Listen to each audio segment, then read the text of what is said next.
Hey, what's happening, spectacular spider friends? Welcome back to Marvel's Spider-Man as the side quest walkthrough continues. Yay! And we're rocking the classic suit as we swing, wait for it, into action! There we go. And thank you guys for coming up with the Spider-Man catchphrase that we'll be using for every Spider game since. Mott Street, the main street of Chinatown. Because it fits, you know? Just it does, because he swings around on webs. So anyway, don't forget to mash that like button and check out yesterday's spider lore on Go Spider. And there'll be another spider lore this Tuesday. I'm gonna cross it back. So you don't like the catchphrase, let's stick to it. Yeah. And keep going through this game. No. It's a little weird. Oh, and we have another marvelous video for you guys today on the Storm event that is since over in Marvel Strike Force, but... Yay, Storm! Yeah. Storm. Lightning strike! Of the elements. Yep. Mistress of the elements. Totally. Exactly. And what's really cool about having Storm and Marvel Strike Force is they're hinting at more X-Men coming. Ooh. So that's gonna be kind of cool. Well, I mean, you have Wolverine, but yeah, exactly. More X-Men. Woo! Yep, and Cable was already in it, so that's another... Oh yeah, this thing is gonna get so many X-Men, because let's face it, X-Men are kind of the more popular Marvel characters. Yeah, they are. It's like the A-team. And then Rogue can steal Miss Marvel's powers. Good, because I don't like Carl Danvers anyway. I don't know, like, I don't know, like what is it, the trailer and stuff is getting so many mixed, like, reviews and stuff, like, already people are saying interesting things about it. I don't understand how that lady won an Oscar when she can't act. I don't understand why no one acknowledged Gal Gadot, because she was the first woman to do the, you know, to make superhero movies amazing in the modern age. Yes, there were a lot of other women doing superhero movies before, but I mean, come on, that Wonder Woman movie was amazing. She really stepped it up. I still don't understand why they called the second movie Wonder Woman 84. I know it takes place in the 80s, but it's just kind of like, okay, doesn't that kind of contradict Batman's whole statement in Justice League where he says, so you fought in one world war and then you disappeared for almost 100 years. It's like, but she didn't disappear, she showed up again in the 80s. That's kind of... Oh, never mind. Storytelling, DC. Not too good at it these days. Yeah. Just stick to Elseworld movies. I think that's where your strength is, because the Christian Bale movie is considered an Elseworlds Batman story. Well, yeah, I saw such an interesting... Well, I probably shouldn't talk about this in a Spider-Man movie game, but I saw this person that was discussing what is wrong with the DC Universe movie, cinematic universe, and this person was a DC fan, and they were saying how basically, like, DC can't just focus on themselves. They always have to go look at Marvel and be like, let's do what they're doing. And it's like Marvel has already... He was saying, like, how Marvel literally established each character in and of themselves, independent. Then, after everyone knew who these characters were, the same actor played them every time. Work in a personal life, if I ever find time to read it. Work life for idiots. Yeah, so like the same actor played them every time. The audience was familiar with that character, matching that actor, and they had a story that they could understand. Can't leave this place operating. I'll try to close it down stealthily so no one gets hurt. You know, you fleshed out the character of Iron Man, you fleshed out Thor, you fleshed out everybody else, I don't know, everyone else who they did, you know, all these different characters. And never mind. And then You just have to keep going. Then it wasn't until everyone could already... It wasn't until the audience understood and knew that character, everything about that character, that then, after each character was established, then they brought them together and made the Avengers. And then they fleshed out them a little more and made another Avengers.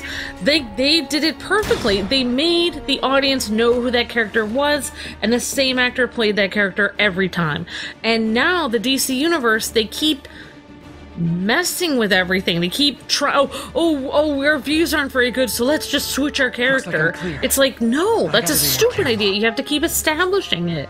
So, like, they can't stick, they don't just stick to what they're doing. They don't focus on themselves. They're so it's like they're like, oh no, we have to quickly make a Justice League movie, even though we haven't fleshed out any of the characters. There wasn't even a single Batman movie before. It was Batman versus Superman. Superman didn't even get his own... Well, okay, Superman got his own movie, but Batman... Did Batman... Ben Affleck Batman didn't even get his own Batman movie. Nope. That's the problem. And like, I lost him. This guy was saying that Superman should have gotten at least 2 Superman movie. Like, he said he would have seen a 3 Superman movie arc with Henry Cavill. That's what this guy was talking about. And how Batman should have had several movies, Superman should have had several movies, and you should have fleshed out a couple more. And also the fact that they cut out, do you know how much they cut out of Cyborg's story? Origin story with him doing the football thing and everything. Yep. That was all filmed. That helped you get to know Cyborg. That gave him a... They made Cyborg so creepy and weird in the shadows. Like, his character was so fleshed out and such a sweet, you know, guy, and, you know, like, such a, like, a football star and everything. I'm just saying, they really messed up. Where are those escapees going now? To your neighborhood! Our next caller witnessed it personally. Please, tell us.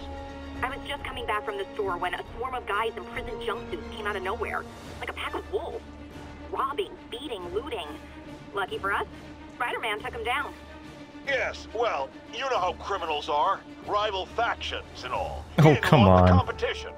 Competition? Spider-Man didn't steal anything. That you know of. Next caller!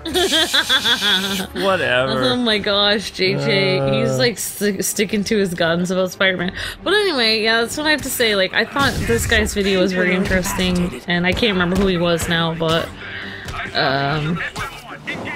yeah, he was just saying you shouldn't change the actors just because your views are low. You should continue to flesh out that character so that the audience can understand that character. If your views are low, do another movie of that character. I'm still saying that if DC was smart, they could do the Flashpoint movie, which is a reboot of their franchise anyway, where they still keep like some of the same characters, but they change some of the actors. If they just go ahead and they change the actors without a big cataclysm, it's not gonna work. Yeah, but like, they shouldn't.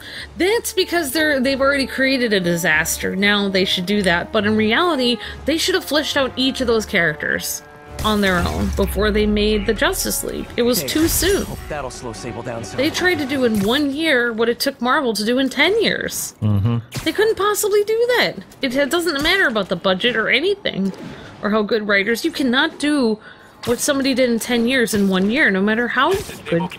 Requesting sit rep on our position in C4. Let's do a side quest. Sounds like a plan. We just caught a sniper stalking Mayor Osborn's chief of staff. I'm pretty sure there are other targets. Our perp had a map of the city with the courthouse circled. I'm on it. See if you can get more info out of our friend here, and contact me at this number. I actually thought I liked the classic suit in this game, but I noticed the attack on something. the courthouse could come any second. Okay, you done, Spidey? So the classic suit, while it looks really good in this game, it's actually a lighter hue than the battle damage version of the suit, like, which is more red and blue. The target, he'll take Interesting. The shot. And I The don't only chance is to take out the gunman before he can fire. I don't know how Insomniac messed that up. I mean, it looks great, but I would say that the battle damage suit has more color to it. But nobody really likes the battle damage suit because it takes up a slot where there can be costumes. Oh, right. Yeah, that makes sense. And even though I did a... Nobody likes a camper. Nobody likes a camper. We accessed the perp's phone.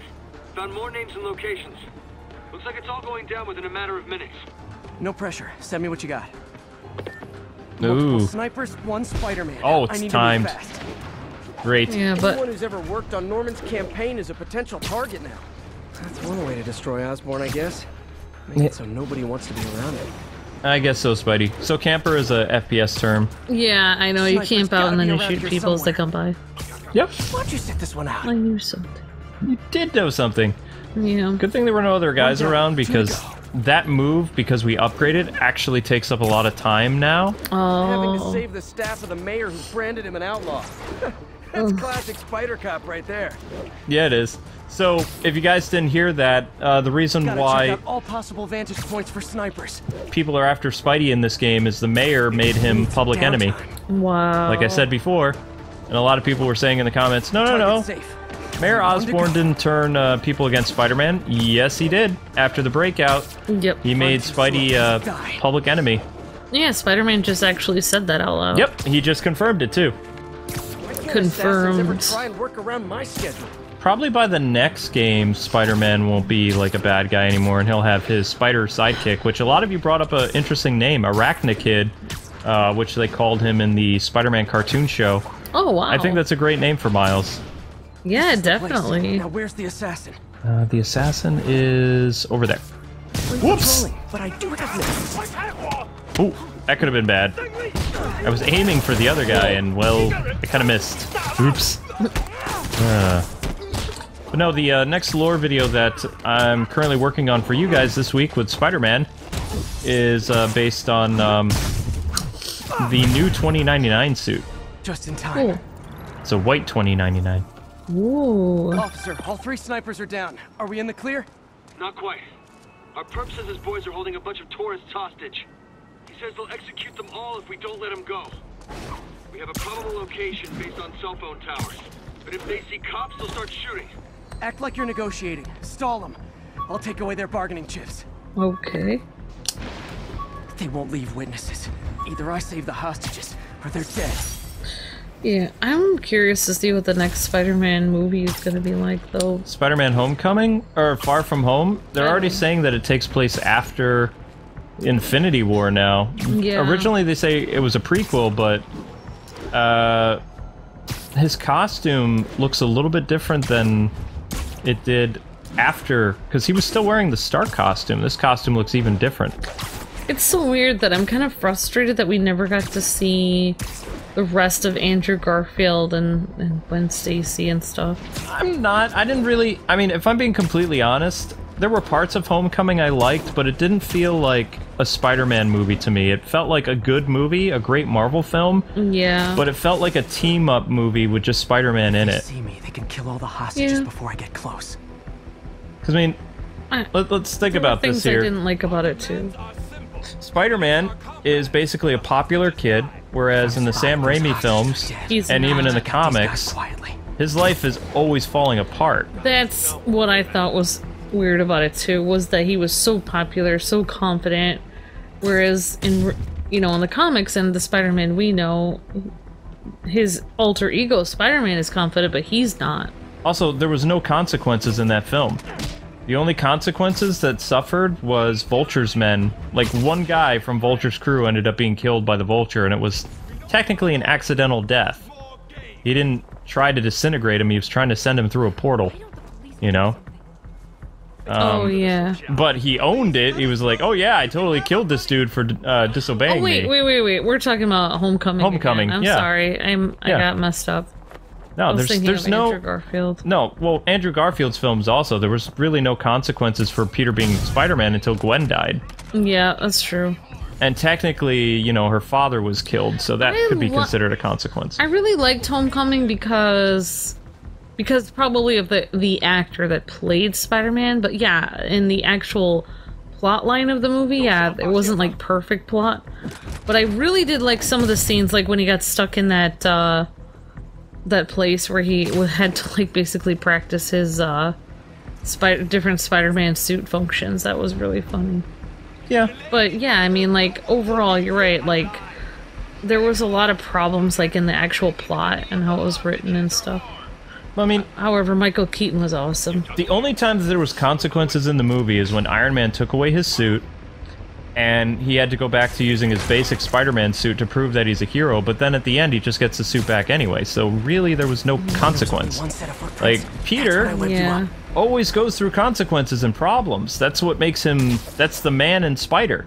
You know, especially the Raimi films, the cartoon, Peter was always like getting evicted from his place. He's technically a popular kid. He's like on a mathletes team. I know. And, you know, he knows everyone. And here's the thing: he shows up late for his mathletes thing. Instead of being kicked off the team, like every other Spider-Man movie or comic book, like within a few seconds, he's forgiven by his teacher and brought back on the team. So he doesn't experience any woes. He doesn't experience like what Peter Parker actually feels. The way Peter Parker's always kind of pushed to the side. like nobody notices him or whatever as Peter Parker. I mean, you can technically knock the Raimi films, but at least Sam Raimi understood that Peter Parker was kind of a loser. Peter Parker, as a human, he would fail a lot. And that's why it's so great to see, like, a story like that, because there's so many kids that are, like, not doing well in school and life, and, like, they need a hero to look up to. Like, the popular kids already have their heroes themselves, so, like, they don't need a hero to help them feel better about Stan life. Lee actually weighed in on it. He was like, he loved the actor who's playing Spider-Man and thought that he's a great Spider-Man, but he felt that the Raimi films understood the character of Peter Parker. That makes sense. Thanks again, Spider-Man. This could have turned ugly. I wouldn't have known about it if not for you. We make a good team, officer. Hey, see if you can convince more of your buddies to work with me instead of shooting at me, okay? Back when the Sam Raimi films were coming out, Stan Lee did an interview talking about the difference between Spider-Man to, say, Batman or Superman. And he said, you know, even though Bruce Wayne had his parents killed and he had that horrible tragedy, if you really think about it, he says the guy's life is not that bad. He's a billionaire. He's a billionaire with a butler, and he's got lots of toys, and he's got the respect of the city in some respect. Yes, he's hiding in the shadows and doing his thing, but he says, Peter, on the other hand, half the time I drew him getting evicted from his apartment, or, you know, all this other stuff, like suffering real-world problems, death of family members, breaking up with his girlfriend, having his girlfriend die. You know, when Batman gets a girlfriend killed, Stan was like, he's not all too broken up about it, but, you know, when it affects Peter's life to this extent, kind of a big deal, you know? It's like he deals with actual things, like, that people deal with that nobody, like, really talks about very much because no one wants to talk about it, because life is terrible sometimes. Yeah, he says it's more relatable. And I agree to that. I think that the Spider-Man character, he's the most relatable Marvel character there is. Yeah, because of what happens with his life. It really mirrors what's going on. Well, if anyone knows the character of Spider-Man, it'd be Stan Lee. Protesting Sable, standing up for our rights like you always say, and suddenly they just start beating on people and arresting us for no reason. This is always the risk of giving anyone too much power. They abuse it. Be aware that if you stand up to them, there may be consequences. It's up to you whether that's a risk worth taking. For me, clearly it is. The crazy thing was, Spider-Man set us free. Yes, well that's what happens when the supposed authorities start breaking the law. Next to them, other lawbreakers don't seem so bad. Thanks for calling. We're out of time. Oh my gosh. JJ stuff is just so good. Yep. Sorry. That's fine. Alright, so... Yeah. I felt like he was popular in the Andrew Garfield thing, too. He was a popular kid in the Andrew Garfield film, and that's why I didn't like it. I would say that Spider-Man doesn't really become popular in New York City until Spider-Man 3. Does nobody know what it's like to be a really smart, nerdy kid who's not popular anymore? They always... It's like they have to make smart, nerdy kids. They have to make them popular. Like, to show, like, oh, we're not gonna make fun of smart kids that are bookworms anymore. We're not gonna, like, book shame them or whatever. But in reality, you do get book shamed in school, because I was, like, on the... I was in a science club. I was on the debate team, and I was really quiet, and, like, I couldn't make friends easily. Just because you're smart doesn't mean you're popular. Yeah, both Andrew Garfield and Tom Holland's Spider-Man, they're too popular to be Peter, but here's the thing, this game is probably one of the best renditions of Spider-Man in the past, like, probably, I would say 20 years. Like, if this was a movie, this would have been the best Spider-Man movie ever. Can't believe how loyal they are to Martin Lee. Because it already establishes who Spider-Man is without going into his origin, kind of like what the Homecoming movie did, a little bit, you know, even more so because this is a Spider-Man who's been active for a while, and we're going to see a great Spider-Man movie this winter with Into the Spider-Verse. Well, yeah, I mean, this Spider-Man is so, like, you really want to like him because he's not really popular, but it's like there's a few people he'll really attach onto because he, you know, gets to know them, like Otto. Like, that guy was literally one of his best friends in the world. You know what I mean? Like, he has to really work hard for that internship and stuff. It's not like his life was just easy and he's just on all these teams and everyone knows him. No, he had to work for that internship. Yeah, that's what it feels like. It feels like MCU Spider-Man is Team Spidey. It's not really... He's not a solo hero. He's a teamster. Yeah. Which is fine. I mean, I love Spider-Man and his Amazing Friends. I thought that was a great team thing. But I still... I would expect, like, some type of consequences for Spider-Man. Nobody really got hurt at all. There was no major consequence. The biggest consequence in this movie... Sorry, this game, there were several. What happened to Peter's involvement with Otto, which in turn ended up with what happened to Aunt May, which in turn happened to, you know, Spider-Man becoming public enemy of the city. Oh, yeah. There were a lot of things that spiraled out of control. One day dudes in masks would try to blow him up with rockets? Well, actually, you'd probably get pretty excited. I mean, that's what it's... Yeah, like, that's what it is to be Spider-Man, is some days, yeah, it's great being Spider-Man and he loves it, but other days, there's just stuff that happens that... it's kind of... He's not totally responsible, but he's partially responsible for what happened. Yeah, he's trying his best, but he's not perfect. Exactly. And also, he has to make sacrifices to be Spider-Man. Like, his life isn't perfect. Like, if this was a movie, like the Andrew Garfield movie or the new one, the Homecoming one or whatever, then the mayor would have already pardoned him by now and everything would have gone back to normal and everything would be fine. But it's not fine, because life isn't fine like that. That's not actual how life works. Yeah. Yeah, I didn't like the Liz Allen stuff either. I felt like there wasn't really, you know... I don't know. Wait, who's Liz Allen? Liz Allen was that girl that he had a crush on a little bit. Oh, yeah, and then she just left. And then she just left and he didn't seem too broken up about it. That was weird. It was like she was just a throwaway character. Yep. Exactly.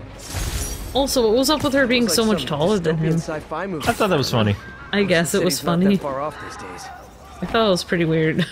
Yeah, but no, I've really been...